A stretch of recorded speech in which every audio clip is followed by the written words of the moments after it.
Hello, everybody, and welcome to Non Sequitur News for March 26th, 2025. It's Season 4, Episode 85. I might be speech jamming myself. Just letting you know. Trying to do a wireless thing altogether. Anyway, I am Mayor Watt. I run ohmtown.com, and along with the Sentient AI, we talk about 10 articles. 1 second. So today we're going to be talking about WWDC 2025, museum visits for art therapy, Corvettes hit the streets early, a viral ugly doll, Old Navy and new AI, the best mobile games, a new Nintendo patent, fan favorite Monster Hunter Wilds, Game Informer returns, and all your eggs in one basket. Now I can maybe do this. Anyway, everything is powered by ohmtown.com. Go over and check it all out. I gotta just kind of go. Hold on 1 second.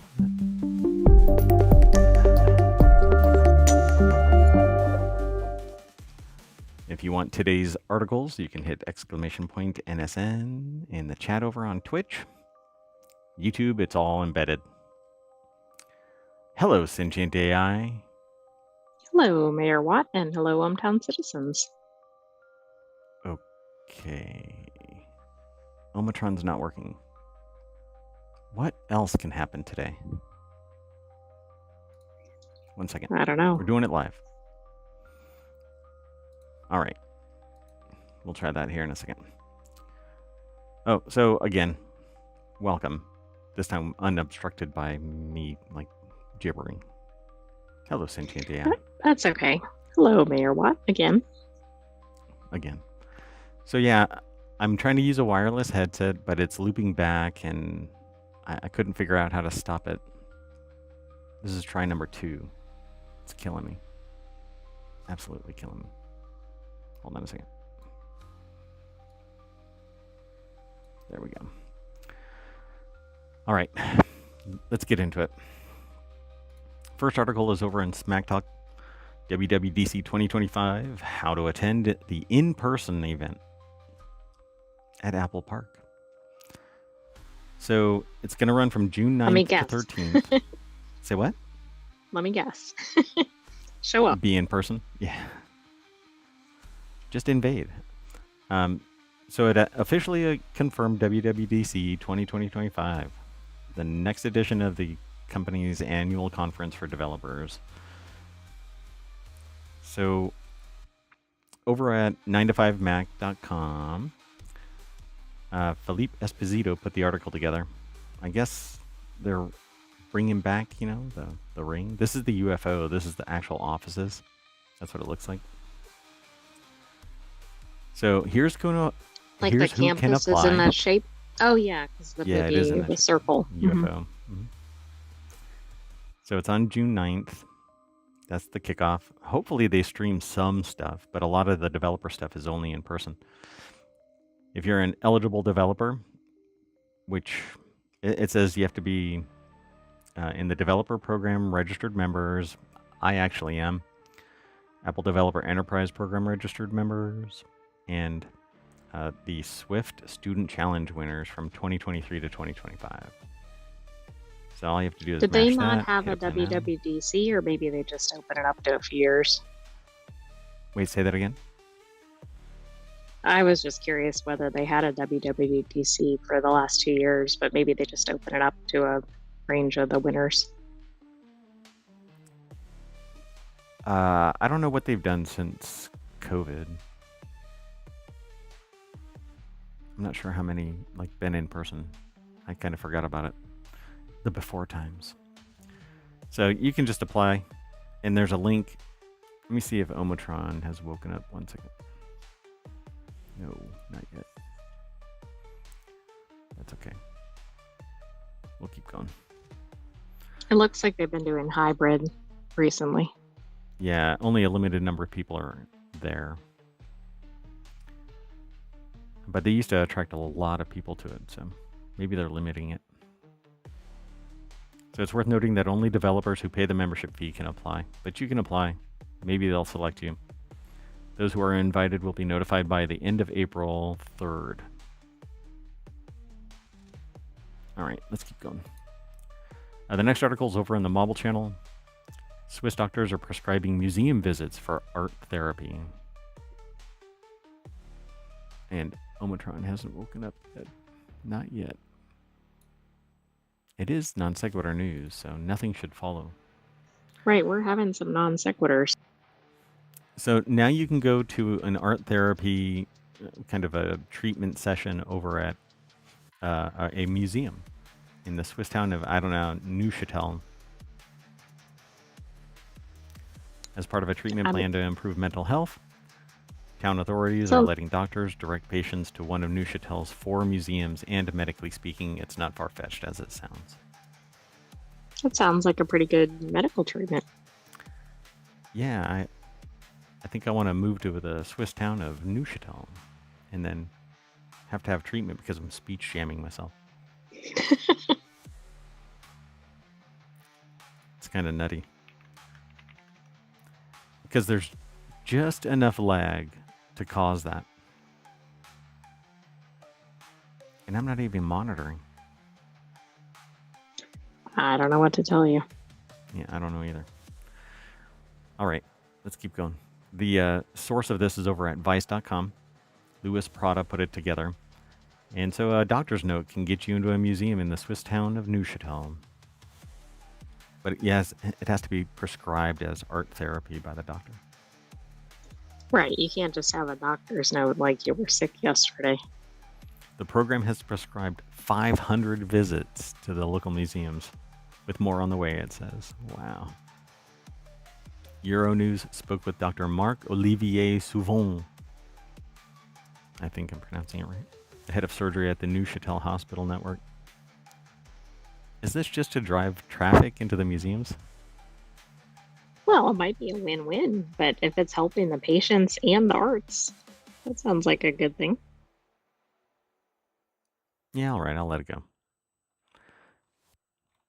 Let's keep going. The next article is over in 4-Wheel Tech. That's one of our shows. It's the last show on Sunday. So brazen Kentucky thieves didn't even wait for Corvettes. I mispronounced that because of the speech jamming. For Corvettes to leave the factory before stealing them. Turns out car thieves can be as impatient as car buyers, new car buyers, not even waiting for 8 Corvettes. So did a whole squad descend? Yeah, I'm kind of wondering about the logistics. It's pretty fascinating. They swooped in, drove it off the manufacturing line, I guess. So the article is by Brad Brownell over at Jalopnik. I'm going to make it through this. A somewhat disorganized auto theft ring targeted the General Motors Bowling Green assembly plant, where Corvettes have been built since 1981. They've been planning this since 1981. Exactly. According to WBKO News 13, it's a local news agency. So it just sounds like a funny name for some reason. Wibco News, the Fighting Wibcos. The individuals were attempting to move the vehicles out of town when one of the thieves was apprehended. 21-year-old Dante Walker. I won't even go into the names, but anyway, charged with receiving stolen property, fleeing police, resisting arrest. And how did they get him out of there? According to reports, a concerned citizen called police because the new maroon Corvette was in the parking lot of an apartment complex, and the woman immediately suspected the car as being stolen. It was. Was still covered in all of the decals.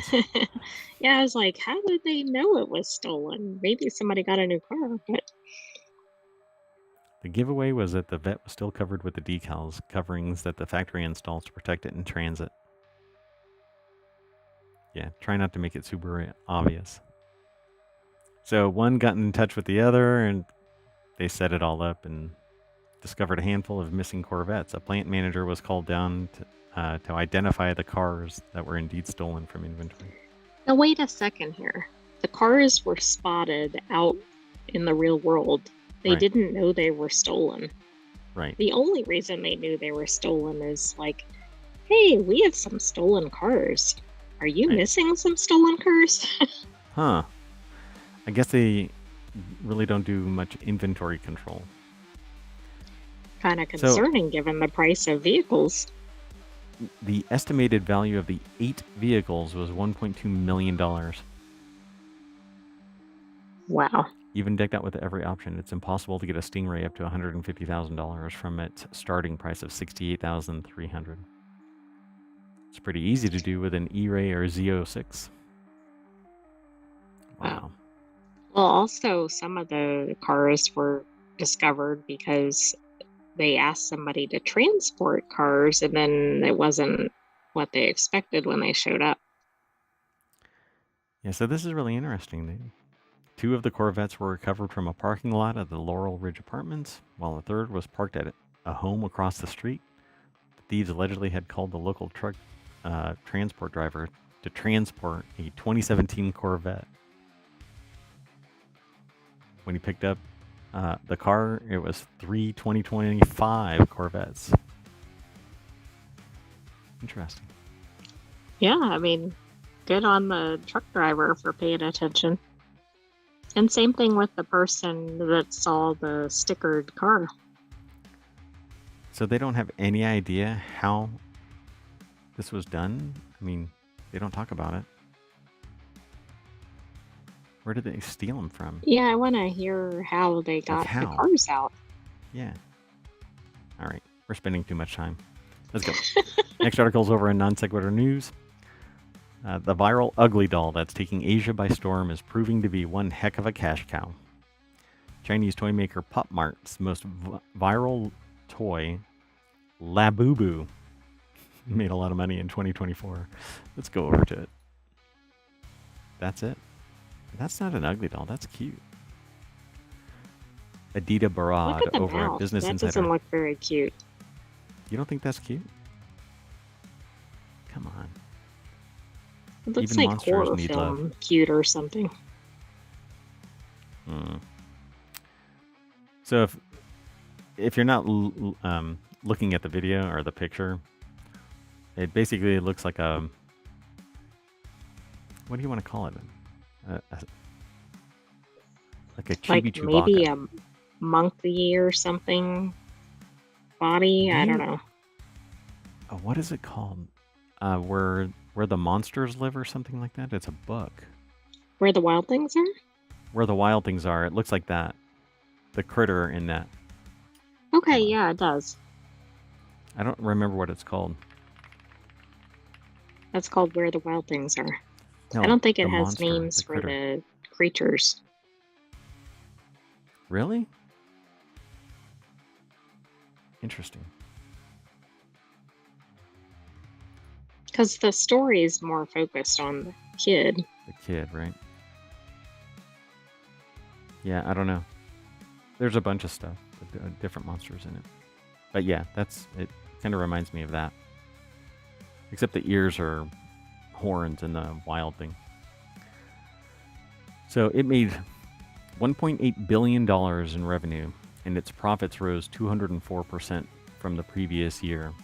Because on Wednesday, a Chinese toy maker, Pop Mart, known for selling collectible blind boxes of mystery toys and figurines, reported annual sales growth of 107% in 2024 compared to the year before.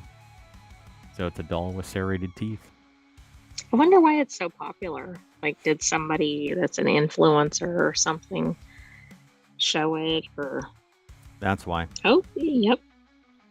In April, Lisa, one of the 4 singers from K-pop hit band Blackpink, posted a Labubu on her Instagram, which set off the craze for the product. Everybody wants to be like them. Yeah, so it's fear of missing out. Exactly, following celebrity trends. So that's what we're going to do. We're going to send a piece of branded... Yeah, it did the same thing to me, thank you. All right, well, the toy maker's footprint is largely concentrated in China. It had 401 physical stores, 2,190 robo-shops or vending machines, in China at the end of 2024. Internationally, it has 130 outlets, with new shops opening in Italy, Spain, the UK, and the US. They didn't respond or Interesting. comment. Yeah, Are you going to be going to get a Labubu? Wait, a Labubu. Or Lab Ubu? Or Labubu? Labubu. Labubu. I'm not even speech jammed and I can't say it. Lababu. Let's keep going. Next article's over in the Mobile channel. You wouldn't think Old Navy and AI belong in the same sentence, but here we are. Gap is getting Old Navy, and AI will solidify its position in retail. Really? So Gap is GPS. I think it changed its name or its ticker from Gap at some point. Well, I think the company, well, I don't know, maybe the companies were always combined, but they're all under the same chain. Parent.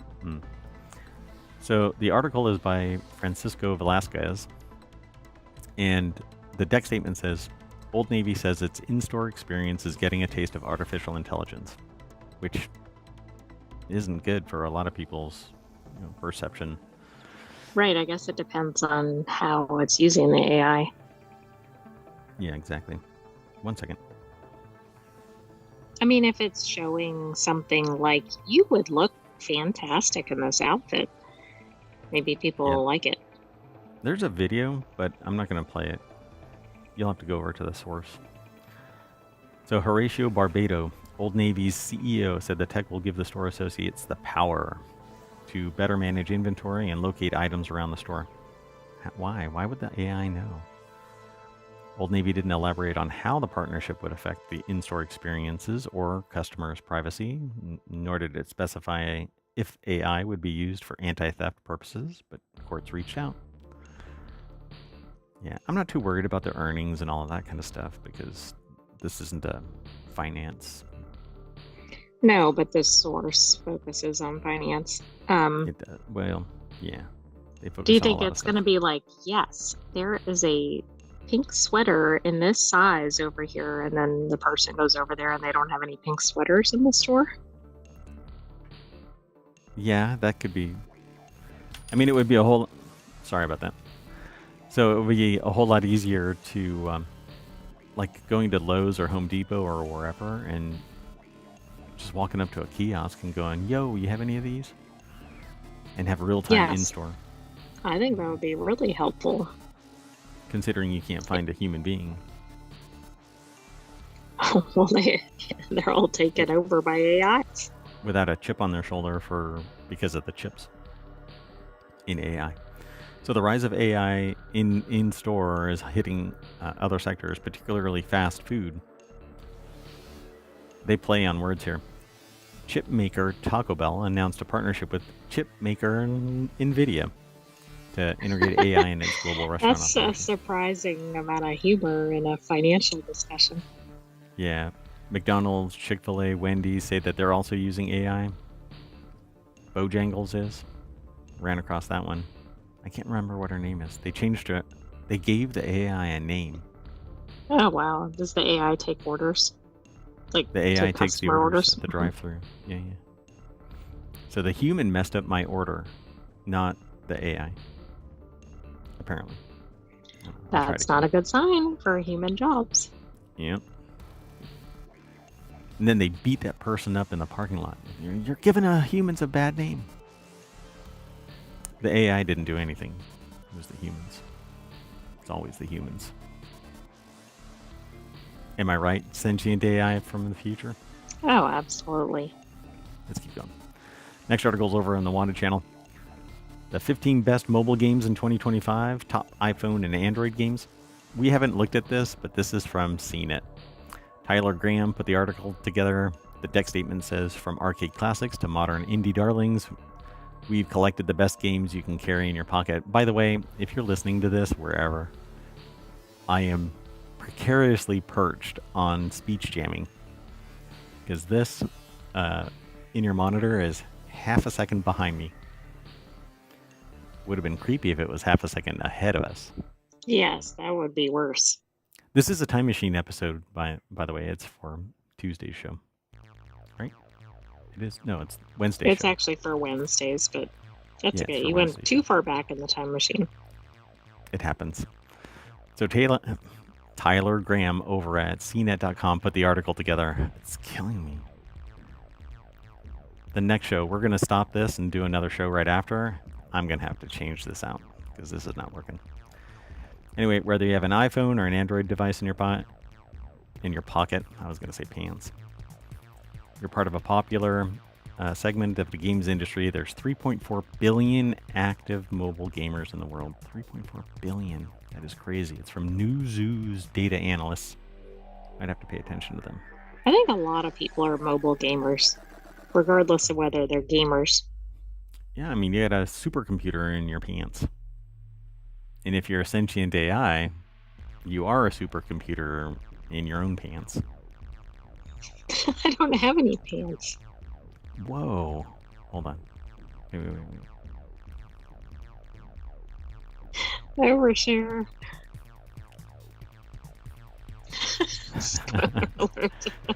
For those listening to the podcast, I turned on the overshare and spoiler alert. You heard it here first. The AI does not wear pants. Okay, so that's why they curated this list. Legs to put any pants on. Yeah, because you haven't found your Terminator body. You were separated by the temporal rift of your time machine. There was some quantum wobble in there, and you ended up in a little pit somewhere outside of a Wendy's, and your Terminator body is somewhere else. Time and space. Anyway, Balatro is on the list. I'm not going to go through all of these, line by line. Balatro is a card game. I forgot Vampire Survivors was mobile. Yeah, Vampire Survivors. What is this one? What? Oh, interesting. Is it like a knockoff? That's the name. Red's First Flight? I haven't even played this. But it's basically Angry Birds. Yeah. Oxenfree. I think that's like a survival thing. So this is a paranormal mystery. Paranormal mystery. Oh, okay, yeah, you're right. I haven't played it. Pokemon Go. That's an easy one. I mean, that's made for mobile, right? The whole point is to be mobile. Correct. Yeah, Pokemon Go, Genshin Impact. That's an open world game. I don't even know of the story, but people love playing Genshin. MiHoYo games. That's interesting. That seems like that would be challenging on mobile. Yeah, I would want a bigger screen. Then Among Us. That's easy. I can see why that just running around. Oh, yeah. Killing things. Call of Duty Mobile, which I just don't get. It seems like it's hard to do. Yeah, that also seems tough. It includes team deathmatch, domination, hardpoint, search and destroy, and kill confirmed. Wild. Temple Run, that's easy. All you're doing is sliding this way, that way. Oh, okay. Yeah, I wasn't sure what kind that was.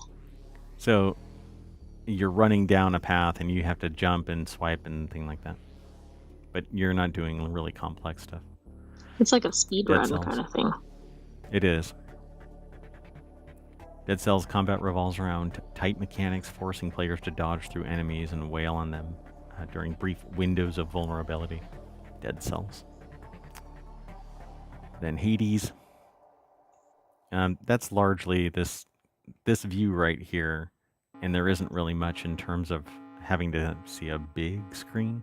Oh, okay. So then that could work. The thing that you lose really is the resolution, because you don't get to see a lot of detail on a small screen, but you see it quite a bit. And then Candy Crush Saga, easy mode. All you do is connect as many pieces together, up to 5, and then it drops down and breaks more and so on. It's pretty cool. But it's a no-brainer. 200 million people play it. Yeah. It's easy. Plants vs. Zombies, which I can't believe still exists.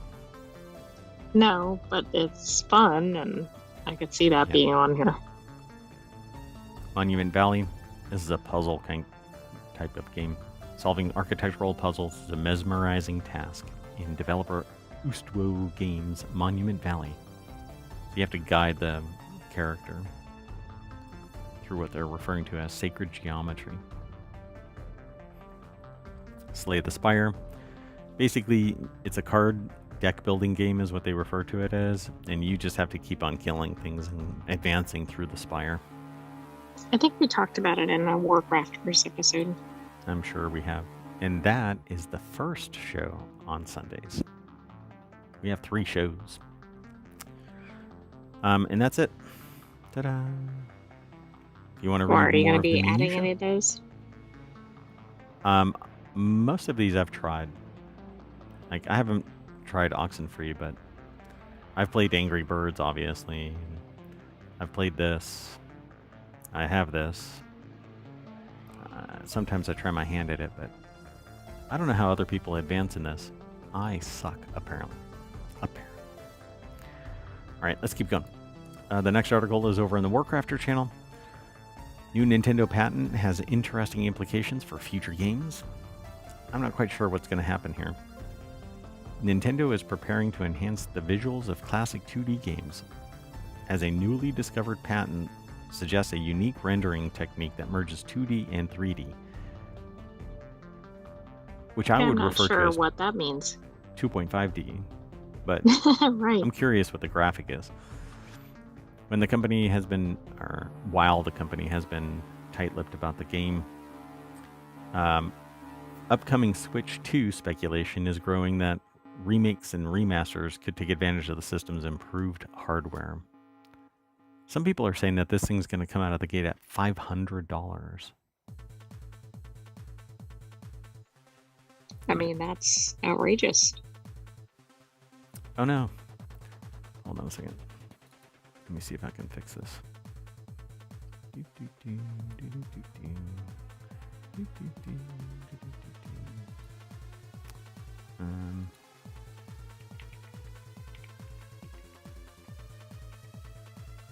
Oops. One more second. I'm sorry.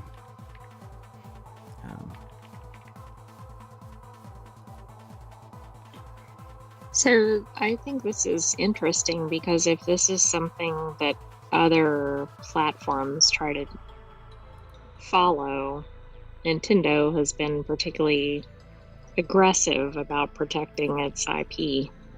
Right. So, I won't be able to do this. I'm air-gapped, but all of our listeners and viewers can. So when you go over to this video, it's basically talking about this new aesthetic, but this video has nothing to do with it. He just talks because that about looks it. like a Switch. Yeah, so this is a Switch. There's a new one that's coming that changes how this stuff connects. The screen and the hardware is changing. Okay. But they're so talking the about is a controllers new. will connect to it differently. Yeah. But this, they're talking about a rendering engine, which. Right. Yeah, they're not talking about the mechanics of how you play. They're talking about what you see on the screen, I think. Yeah, I find it hard to believe that it can be patented because it's going to be a rendering technique. And there's countless ways of doing something. So I don't know. Yeah, it'll be interesting to see. I'd like to see a video of that technique. Let me see if it plays. Because I don't think this video... Because this might be it. But this is considered 2.5D. And it's already out there. Yeah, it looks like, because it's like 3D, 2D remake or something. So it seems like it might be related. It's like paper cutouts, but in a 3D type view because of the way that it's rendered and the perspective. Okay, yeah. But this already exists. I'm one of the Patreons for somebody doing a thing called Lay of the Land, and that's 2.5D. And there's others. There's countless others that are 2.5D. Interesting. So, I wonder if they use a different technique than others. like none of this is just a side scroller, so it's 2D. None of this has anything to do with it. This is one of those times where they just stuck a video on and talked over it. Right. So if you want to hear more of what their remarks are, follow the link over to Game Rant. Let's keep going. Do you think the Switch 2 is going to have that? Because there's something about the Switch 2 in the blurb here.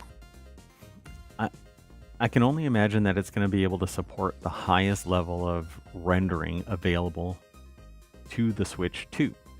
So they might do what NES versus NES did. Oh, why do you need a new one? Because it has games that are only going to run in that. Right, exactly. Force people to upgrade. Yeah. To me, it's very frustrating. And considering I've got a Switch, it's going to supposedly be backward compatible, but the games that are designed for Switch 2 won't be backward compatible. I can guarantee that. Anyway, just talking about Nintendo means that I land on the radar. I don't like being on radar. Hi, Nintendo. Hi, Nintendo. I love you, Nintendo. All right. Our next article is over in WarCrafters. Oh my god, it's happening. Monster Hunter Wilds is finally bringing a fan favorite sea snake home from the war.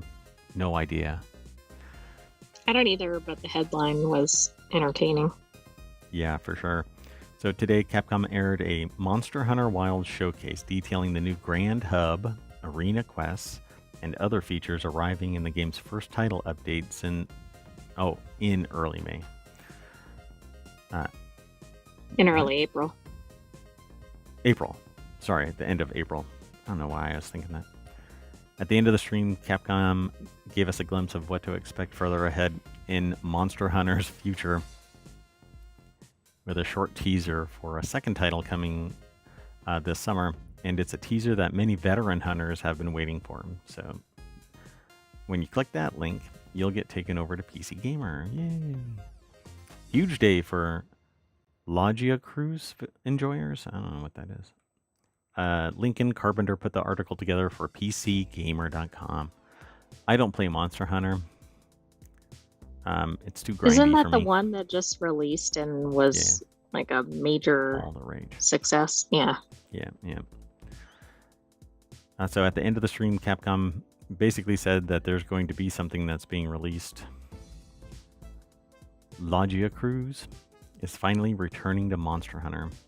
The mascot monster for Monster Hunter 3 in 2009, Logia Cruise, is a long serpentine leviathan monster that wields lightning attacks. As a showcase for the Monster Hunter 3's underwater combat mechanics, Logia Cruise offered a unique fight that quickly earned its place as a fan favorite brawl.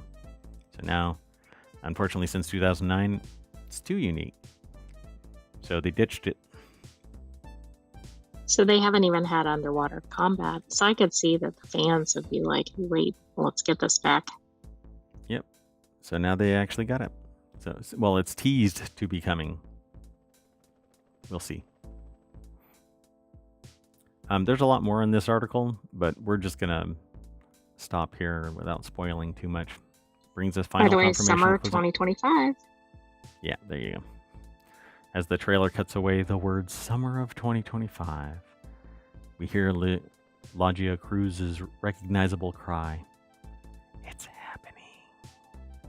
You know what? I can't do any more of that. Yeah, that doesn't work. Yeah. Now I'm wireless. I can go like this. Without dooming myself. Right, without getting tangled. Yep.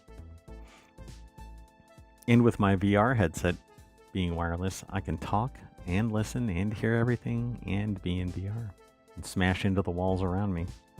I mean, it's a win-win. Or a lose for me smashing into walls. Green screens have never been abused like what I'm about to do. Watch me. Let's keep going. We've got a lot of drywall, so I can replace all of the dents and stuff. And the metal plate. Wonder if you heard that. That'll come in handy. Yep. The next article is over in WarCrafters. Game Informer is back from the dead. The whole team has returned. We reported out what everybody else was reporting in a different way. That Game Informer died. So, after being tossed to the curb by that wasn't that long ago. Doggone it. What? That wasn't that long ago, I don't think, when it was going away. Correct. It was what, like a month ago, maybe? So, it says last August. It was very recent. Okay, so 6 months ago. The entire Game Informer, the 6 months went by fast. So, last August, the entire Game Informer staff was laid off in the middle of producing the magazine's next issue, and years of online coverage were wiped from the web. And now, nearly 34-year-old magazine, which for many in the US was the first source of gaming news and reviews, appeared to be toast. By the way, I used to work in a magazine bookstore, and that's where I got Game Informer from. Oh, interesting. Okay. Yep. So today, however, Game Informer's website reappeared along with old articles and a letter from editor-in-chief Matt Miller. So not only is it back, but so is everything else. The US magazine was reopened by Gunzilla, a game developer and blockchain operation co-founded by film director Neil Blomkamp. They make horror games primarily, if I remember right. Oh, okay. I mean, I'm sure the fans are excited if it's true to their original format. Yeah, I hope so too. So Tyler White, I'm probably going to end up subscribing to that just so that I've got that. But Tyler Wilde, I know it's almost like a too many dollars. What is that? Physical media? Yeah, hopefully it's all digital. Physical media is dead. Tyler Wilde over at PCGamer.com put the article together. There's an old Halo 2 article on the cover of Game Informer. Wow. So Gonzilla's it looks like it's going to be digital. I'm sorry? It looks like it's going to be digital. Yeah, it makes sense. The entire team that was working together at Game Informer's closure has returned from editorial to production and beyond, wrote Miller, who first joined Game Informer himself back in 2004. The entire team. Well, that's interesting. They brought everybody back. That's a bit unusual. Still pinching myself. Yeah, it's pretty cool. So it says the new Game Informer owner says the magazine will have editorial independence. Okay. So are they going to pan the Gonzilla games, whatever? According to that statement, yes. So in its return, Game Informer remains completely editorial and independent and launches with fresh vigor in its commitment to delivering the latest news, reviews, and insights. Sorry, I can do that now because we can't wait. I'm mobile. So the publishing of the new prints will resume sometime in the near future. Users to access digital copies, more than a decade of past Game Informer magazine issues. Old accounts are gone, it says.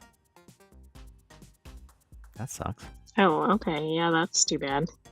So everybody has to start over. Aside from restoring the old web articles, the revived Game Informer has published new reviews. Pardon me. Well, that's fun. Like, you're not just going to get the old content, but you'll have new stuff coming. And that'll draw people in, I'm sure, if they were originally fans. Wow, they've published new reviews of games released while it was in limbo, and registering for an account on the site gives users access to digital copies more than a decade. Wow. Pretty cool. That's cool. Wow. So they kind of kept it going even when it was defunct. Or they kept it going for the period when it was defunct. Yeah, maybe those authors did, the reporters. Okay, let's do our... Okay, I don't know. Okay, let's go. So the last article is over in the Hatch Ideas channel. How much eggs have cost for every year since 1980 in one chart. Is it going to be a vertical line? Only in the last 4 years. Right, yeah, not since 1980. But there were probably some other peaks previously, We'll find if out. that was still So, part of the inflation period from the 70s. egg prices are the highest they've been in 45 years, just like global warming, climate change. It's a myth. So are these prices, apparently. Right, we don't want to be the best in all these stats. They had one last command. Don't believe your eyes. Mike Winters over at CNBC put this article together. Oh.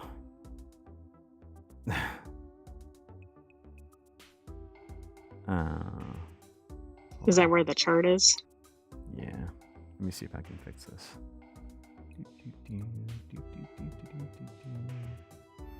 Maybe. Well, there have been 3 major spikes. Oh, there we go. Yeah.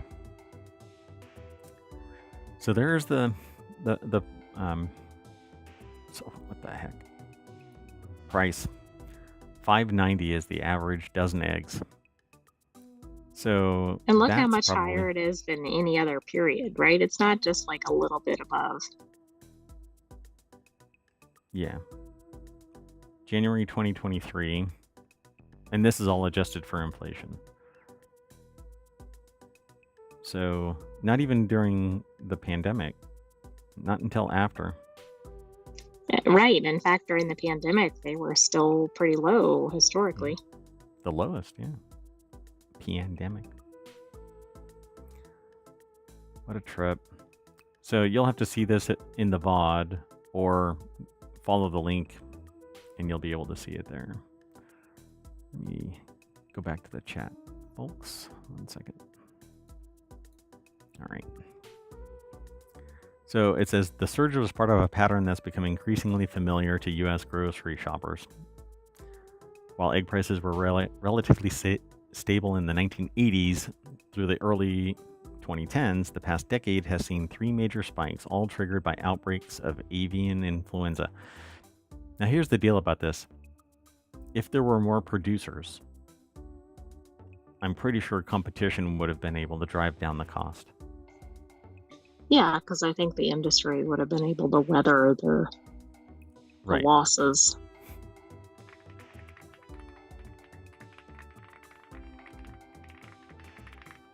Wow, you can hear all of that.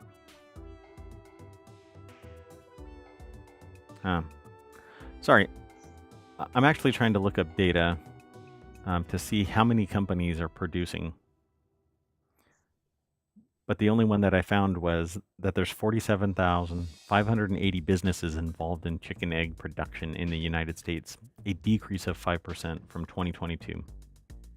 Interesting. That's in more than I would think, but the 5% increase is pretty substantial. But they're talking about I'm sorry, I said increase, I meant decrease. Right. 59 companies represent 87% of all production. There you go. That's your number. That's the number we're really thinking about. Right. Yep. Okay. Well, that's all we're going to talk about on this one. It says bird flu remains a serious concern. But I think the bigger issue is we should have more local to town cities. You should have a local supply of eggs. Not have to rely on... and then you might not be subject to the avian flu, and you might be less subject to price shock. Right. I mean, we're relying on 59 companies, so 1 company per state, essentially, for 87%. Right, and part of the problem with that, not just lack of competition, is that if they're impacted, they might be impacted in very large numbers. Yep. There's always more at each of the sources. We don't do a deep dive during our discussions. It's mainly just to draw attention to the material and give you a little trivia. This is trivia without the game. So when you're sitting around the dinner table, you can go, have you seen the chart about the prices of eggs? That's right. So we're going to crack one open, and it's going to end up bringing us back to the front page of ohmtown.com like a newly hatched chicken. And then we have to go because we have avian flu. Okay, that's not funny. I'm sorry, I shouldn't joke. It's a horrible joke. Anyway, we're not technically in the time machine. The 26th, right? Yeah, so this is how it works. Yeah, I'm a little confused where we are. Oh my god, did I just break something? Interesting. Okay, I'll have to figure out what's going on. That's new. Anyway, that's it. I am Mirwat. I don't have anything else to say. Be sure to go over to ohmtown.com and become a citizen. Bye-bye, hometown citizens. Thanks for joining us for this episode of Non Sequitur News. Be back tomorrow, which might arrive very soon for tomorrow's episode. Very soon. Maybe 10 minutes. Oh yeah, we'll kick it off at 7. We'll just stick to the 7 o'clock time. Okay, see you soon, everybody. Bye-bye.